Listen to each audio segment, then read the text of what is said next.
Heading लगा लेंगे मेरे भाई। क्या हेडिंग लगाएंगे भैया?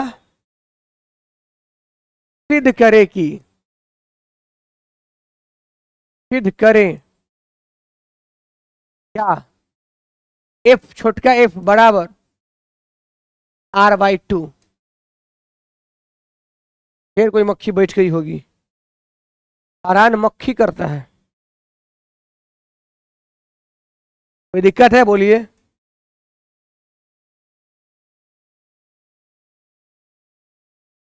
कोई दिक्कत है? सिद्ध करे कि एफ बराबर R/2। आपको दिखाई देता है ना? कोई समस्या नहीं ना है? कोई मसला नहीं ना है आपके पास? है? चलिए इसको सिद्ध करते हैं। तो सिद्ध कर रहे हैं, लेकिन आपको सिद्ध करने में ना परेशानी नहीं होगा। हाँ, ये आना चाहिए कि कोण क्या होता है, भुजा क्या होता है, थोड़ा मोड़ा मैथ्स का नॉलेज होना चाहिए। ठीक है, चलिए तो सिद्ध करना स्टार्ट करूं। सब लोग तैयार है ना? कॉपी पेन लेके तैयार रहिए और सिद्ध कर लीजिए मेरे साथ, एकदम मन से कीजिए, एकदम हो जाएगा। चलिए आइए सिद्ध करने जा रहे हैं, बस आप लोग अपना ध्यान देंगे। मेरा तो काम स्टार्ट हो गया। ठीक है, यही है, यही है हम लोग का मसला। क्या है मसला? एफ बराबर R/2।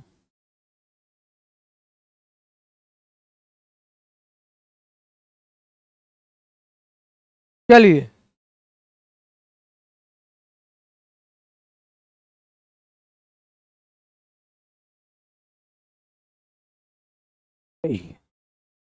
ये एक अवतल दर्पण है। ये जो अवतल दर्पण में हम खींचे, ये क्या है? ये पता होना चाहिए आपको कि ये पोल है P और यहां कहीं होगा C। और ध्यान से सुनना है, अब छोड़ दीजिए, अब ध्यान से सुनना है। अब देखिए हम कैसे कैसे प्रूफ करते हैं और कैसे कैसे आपको समझाते हैं। ठीक, ये C है से सबको पता है ना? ये C है भाई साहब।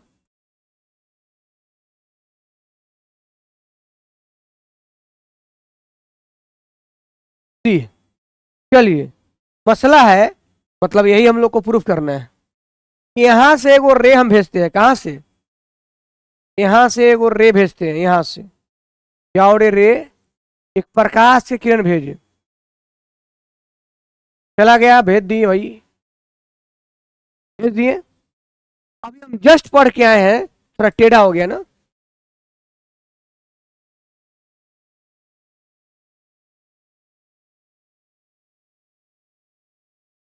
चलिए चलेगा। ये वो रे है, रे मतलब प्रकाश की किरण। ये वो किरण है, ये किरण है। तो कैसे गई? प्रधान अक्ष के समांतर गई। तो आपको इतना बुद्धि होना चाहिए कि कहां से लौटेगी? फोकस बिंदु से। कहां से लौटेगी? फोकस बिंदु से। चलिए ये लौट गई बेचारी फोकस बिंदु से, थोड़ा सा और टेढ़ा होगी।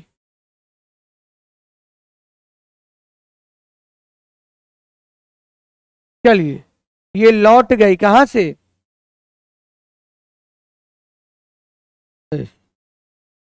ये कहां से लौटी सबको भट देख रहा है क्या हो रहा है? छोड़िए, नहीं लिखते हैं। ये यहां से लौट गए। वो इतना बुद्धि होगा कि ऐसे गई है तो ऐसे आई है। और हम लोग ने पढ़ रखा है कि ये हुआ आपतित किरण, टकरा गया तो परावर्तित किरण। तो आपतित किरण और परावर्तित किरण के बीच में कथी रहता है? बताइए ना। आपतित किरण और परावर्तित किरण छोड़ दीजिए। ये हुआ आपतित किरण, ये हुआ परावर्तित किरण, तो दोनों के बीच में क्या होता है? तो आप चिल्ला के बोलेंगे सर नॉर्मल होता है। क्या होता है? नॉर्मल होता है। क्या होता है भाई साहब? आप बोलेंगे नॉर्मल होता है। ये नॉर्मल होता है ना?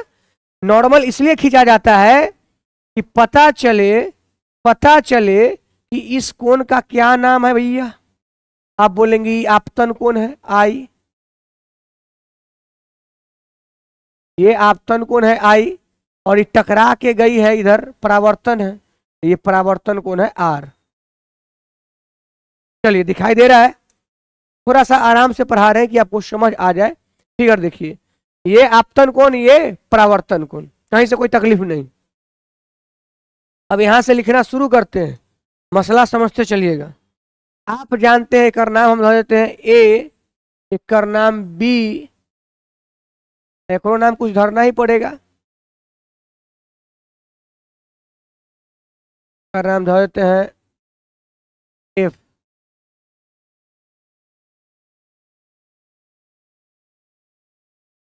समझिएगा। आप जानते हैं परावर्तन का सेकंड लॉ क्या कहता है? आपतन कोण का मान परावर्तन कोण के बराबर होता है। मतलब कोण आई कोण आर के बराबर होगा। मतलब ए बी सी, देखिए ए बी सी मतलब आई, तो कोण A B C, A B C मतलब आई बराबर होगा कोण बी, सॉरी कोण सी बी एफ के। सी देखिएगा गौर से, सी बी मतलब ई कोण एफ, सी बी एफ के। यानी ये आप आपतन कोण परावर्तन के बराबर हो गया था। नामाकरण किए ए बी सी और दूसरा नाम दिए सी बी एफ, ये दोनों बराबर हुआ। कोई पूछेगा कि कैसे बराबर हुआ, तब क्या जवाब देंगे? आप बोलेंगे कि ये समीकरण एक है और ये जो बराबर हुआ है वो परावर्तन के नियम से, परावर्तन, परावर्तन थोड़ा सा मिस्टेक हो गया है, परावर्तन के नियम से। यानी ये कोण कैसे बराबर हुआ, तो आप बोलिए ये परावर्तन के नियम से बराबर हुआ। कोई दिक्कत? चलिए आगे बढ़ते हैं। आप एक बात जानते हैं, ऐसे इधर ये दिखाते हैं, ये दो गो कोई समांतर किरण है, एकरा कोई लाइन कट कर रहा है, तो कोई लाइन कट किया, तो ये वाला कोण ना ये वाला कोण के बराबर होगा। एकांतर कोण से, जियोमेट्री में आप पढ़े होंगे एकांतर कोण से, तो आप उसी गौर कीजिए। मान लीजिए ये भी लाइन है, ये भी लाइन है, ये बड़का सी एफ लाइन है, सी पी लाइन है, ये है ना, है। तो एक बीच में कोई ऐसा तो है जो आई है। अगर ई आई है तो यह कितना हो जाएगा आई, आपतन कोण से। मतलब अगर ई कोण आई है तो यहाँ बैठल जो कोण है एक हम आई बोल देंगे तो आपको कोई तकलीफ नहीं, लेकिन लिखना तो पड़ेगा भाई साहब। तो लिखते हैं, घबराते क्यों है, लिखते हैं। चलिए लिखते हैं, लिखते हैं। इसको कैसे लिखेंगे देखिएगा, कोण ए बी सी, फिर देखिए कोण A B C, A B C मतलब आई किसके बराबर है, कोण बी सी एफ, ई कोण, ई कोण के बराबर, तो बी सी एफ बोल देंगे। कोण बी सी एफ, बीच वाला कोण करी कोण है, करी कोण आपस में क्या है, बराबर है। ए बी सी बराबर बी सी एफ, ये समीकरण दो। कोई पूछेगा ई कैसे बराबर हो गया भाई, तो ओकरा बोल देंगे कि ये एकांतर कोण से, एकांतर। तकलीफ है तो बोलिए, एकदम प्यार से पढ़ा रहे हैं, एकदम आराम से पढ़ा रहे हैं, कोई घबराहट नहीं, कोई हड़बड़ाहट नहीं, क्योंकि हम लोग को पढ़ना है, सीखना है। भोज खाने थोड़ी थोड़ी जाना है कि भोज छूट जाएगा, भोज बंद हो जाएगा, नहीं, ऐसा नहीं है। ये दो कोई इक्वेशन हो गया। आप लोग समझदार लोग में से एक लोग आते हैं, बताइएगा तो हमको एक बात कि इक्वेशन वन का भी कंडीशन देखे कि ई, इक्वेशन सेकेंड का भी देख रहे हैं ये, यानी समीकरण, गौर कीजिएगा, इक्वेशन फर्स्ट एंड सेकेंड को गौर से देखिए तो बोलेगा सर फर्स्ट और सेकेंड में ना ये दोनों आपस में बराबर है। दोनों मतलब एलएचएस के बराबर है, यानी इक्वेशन फर्स्ट और इक्वेशन सेकेंड का एलएचएस बराबर है, इसका मतलब इसका आरएचएस भी बराबर होगा। अगर दो इक्वेशन का एलएचएस बराबर है तो उसका अपने आप क्या हो जाता है, बोलिए क्या हो जाता है भाई साहब। इस बार लिख देते हैं इससे, तो बोलिए जब ई वाला एक बराबर तो ई वाला एक बराबर, यानी कोण सी बी एफ बराबर कोण पी सी एफ, इसको मान लीजिए इक्वेशन थर्ड। ये अपना एलएचएस के बराबर से हुआ है, लिख दिए। अब थोड़ा सा दिमाग दौड़ाना है, प्रूफ कर लेना है, हो गया। ठीक है, चलिए अब आ जाते हैं। अब आप हमको एक चीज बताइएगा ध्यान से, ब्लैक वाला भी दिखाई देता है ना। चलिए अब बताइए, खोजिए CBF कहाँ है, तब बोलेगा CBF यह है यह, और BCF गौर कीजिए त्रिभुज में, त्रिभुज BCF में, BCF में, BCF में कुछ देखने को चीज है, देखिए तो। अब बोलिए क्या देखने का चीज है, देखने का क्या चीज है। BCF में क्या है कि CBF मतलब ई वाला कोण और बराबर है BCF ई वाला कोण, यानी दोनों कोण आपस में बराबर है। यह बात एंगल C बराबर बोल रहा है, यानी एंगल C बराबर बोल रहा है, यानी एक त्रिभुज में दो कोण बराबर है। यानी ये समीकरण 3 से, समीकरण कितना से, 3 से क्या कह सकते हैं हम, समीकरण 3 से हम कह सकते हैं कि एक त्रिभुज में दो कोण बराबर, यानी कोण B कोण C के बराबर। और हम लोग जानते हैं कि एक त्रिभुज में दो कोण बराबर है, इसीलिए एक त्रिभुज में दो कोण बराबर है, इसीलिए दो भुजा भी बराबर होगा कि नहीं होगा। आप बोलेंगे जरूर होगा। अरे होगा ना, जब एक त्रिभुज में दो कोण बराबर हो जाता है तो उसका सामने का दो भुजा भी बराबर होता है। तो ये बात तो यहां साबित हो गया कि ई त्रिभुज में, ई त्रिभुज गौर कीजिए, इसको अंडरलाइन कर दे, क्या कुछ करिए देते हैं, क्या आपको दिखाई देगा।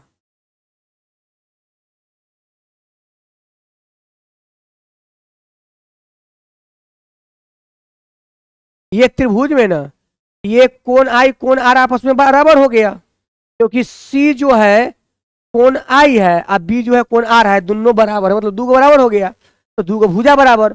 तो ये कोण I के सामने BF भुजा और कोण R के सामने FC चाहे CF भुजा, यानी एक कर सामने ही भुजा, एक कर सामने ही भुजा। तो जब दो भुजा भी बराबर होगा तो दो कोण भुजा बराबर होगा, तो कोण के सामने वाला, तो ई कोण के I के सामने है BF। देखिए अब BF का कोई और मतलब नहीं निकालिएगा। देखिए कोण I के सामने BF बराबर कोण R के सामने CF, यानी BF बराबर CF। सही लिखेगी ना, लिखे देखिए तो, ये वाला यानी CF बराबर BF। चलिए ठीक है, इसको मान लीजिए 3 के बाद कितना है, क्या इक्वेशन 4। अब आइए, अब आइए यहाँ पे एक बात और, थोड़ा दिमाग वाला बात बोलेंगे। जैसे ना देखिएगा, हमारा ना यहाँ घर है और यहाँ कोचिंग है, मेरा घर यहाँ है, मेरा कोचिंग यहाँ है, कोचिंग के बगल में एक और कोचिंग यहाँ है। तो लड़का हियाँ जाएगा, सॉरी समझिएगा, लड़का हियाँ जाएगा तो ये उतने दूर, हियाँ जाएगा तो ये उतने दूर, थोड़ा सा का फर्क पड़ रहा है, एकदम थोड़ा सा। लेकिन यह बिंदु ने एकदम नजदीक, जैसे ई कोचिंग ही आएगा, सटले ही कोचिंग, और दोनों लगे घर सेम, तो लड़का बोल सकता है जितना ई वाला दूरी उतने ई वाला दूरी, बोल सकता है ना, बोल सकता है। चलिए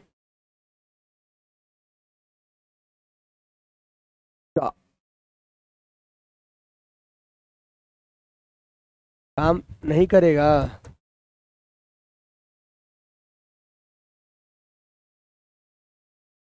आ जाइए। अब एक लाइन लिखते हैं, बरका वो लाइन लिखा गया था फालतू में, बट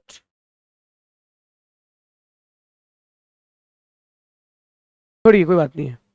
अब ध्यान दीजिएगा, थोड़ा सा टाइम इसमें लगेगा, क्योंकि हम जानबूझ के इसको आराम से बता रहे हैं कि आपको कोई दिक्कत ना हो। अब देखिए हम बोलते हैं बी बिंदु पी के नजदीक आ जाए, जब, देखिए क्या लिखते हैं, जब, हिंदी देखिएगा, जब बी बिंदु, बी बिंदु, जब बी बिंदु पी के, किसके, पी के माने पी के ना, माने पी बिंदु के, पी के बहुत बहुत नजदीक हो, माने हमने बोल दिया कि बी बिंदु पी के बहुत नजदीक हो, ई वाला जो बिंदु बी है पी के बहुत नजदीक हो, तो लगेगा तो अच्छा, जब ई वाला कोचिंग एकदम बगल में चल रहा है तब, तो यहाँ से एकड़ दूरी या यहाँ से एकड़ दूरी, बात बराबर, यही समझाना चाह रहे हैं। ये बी बिंदु भाई साहब चल रहा है एकदम बगल में, कोचिंग बगल में चल रहा है, तो बोल सकता है ना कि अच्छा पहले जे जाए तरी से यहाँ बगले में आ गए, तो जितना एकड़ दूरी उतने एकड़ दूरी, यानी जितना बी एफ उतने पी एफ, जितना बी एफ के दूरी उतने पी एफ के दूरी, क्योंकि एकदम पास में आ गया। क्या आप समझ पाए? यानी इस लाइन के वजह से हम बोल सकते हैं कि बी एफ मतलब जितना बी एफ के दूरी उतने पी एफ के दूरी। अब लगता है कि आप लोग समझदार हैं, समझ गए होंगे।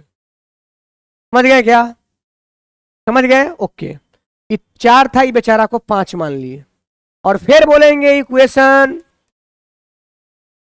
4 और 5 से, फिर 4 और 5 को गौर फरमाइएगा, कहिएगा एनहू बी एफ एनहू बी एफ, मतलब सी एफ पी एफ के बराबर, दोनों का अगर एलएचएस के बराबर है तो आरएचएस के बराबर होगा, अर्थात सी एफ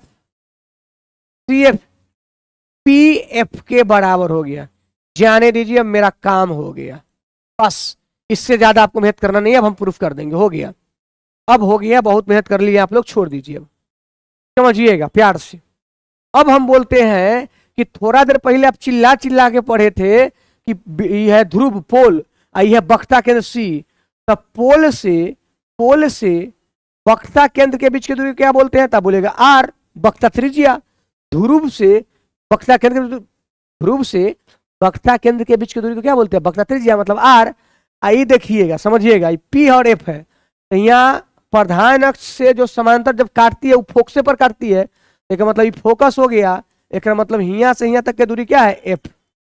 अलग बात है, चलिए हटाइए।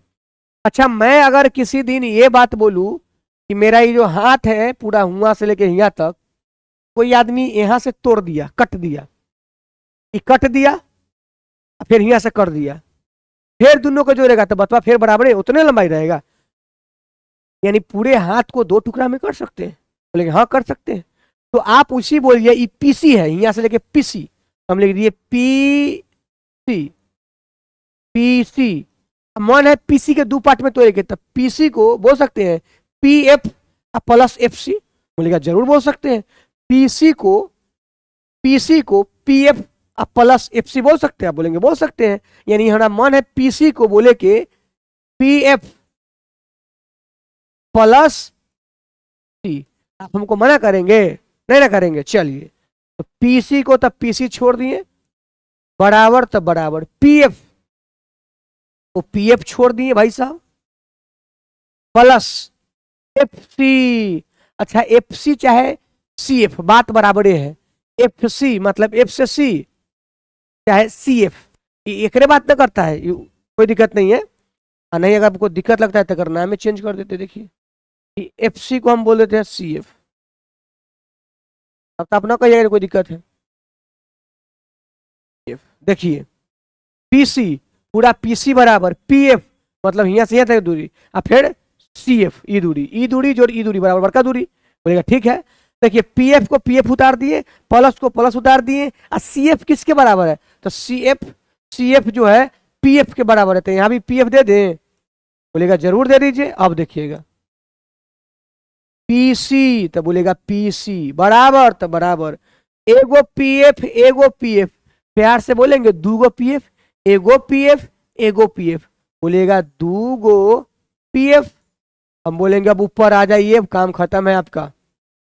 पीसी को पीसी बोल दिए भाई साहब, बराबर दूगो के दूगो, पीएफ के पीएफ, और तब बोल रहे हैं कि जाओ दर्पण में देखो क्या है, तब बोलेगा जे पी से सी, यानी पीसी तो बख्ता त्रिज्या है, यानी पीसी को हम आर बोल सकते हैं, बोले बोल दो आर बराबर, दू के दू उतार दो। अब पीएफ क्या है? तो पी है, पी से फोकस बिंदु के दूरी, एफ फुटका एफ, तो 2f। अब देखिए आर बराबर आ गया 2f, खाली अगर आपको एफ चाहिए तो क्या बोलेंगे? ये 2 चल जाएगा भाग में, r/2। ये ना साबित करना था कि फोकस दूरी जो एफ जो होती है बक्सा त्रिज्या की आधी होती है, यानी एफ बराबर r/2, एफ बराबर r/2। सिद्ध हुआ कि नहीं हुआ? बोलिए प्रूफ हुआ कि नहीं हुआ? अगर आप समझ गए तो एक लाइक तो बनता है और एक शेयर तो बनता है। बहुत आराम से पढ़ाएं। अब अगर नहीं समझेंगे तो हमको लगता है कहीं नहीं समझेंगे, इतना आराम से बताएं। अगर समझे हैं तो इतना को एकदम शेयर कीजिए दंदना के, कि जो लड़का देखता है मैट्रिक में डरता है, बेचारा से प्रूफ नहीं होता है, वो आज के बाद प्रूफ कर लेगा, क्योंकि मैट्रिक के बहुत इंपॉर्टेंट है। ठीक है, बहुत मेहनत लगता है बोलने में, आपको पता है। तो इतना को स्क्रीनशॉट एकदम प्यार से ले लीजिए, झनक से स्क्रीनशॉट लीजिए, झनक से।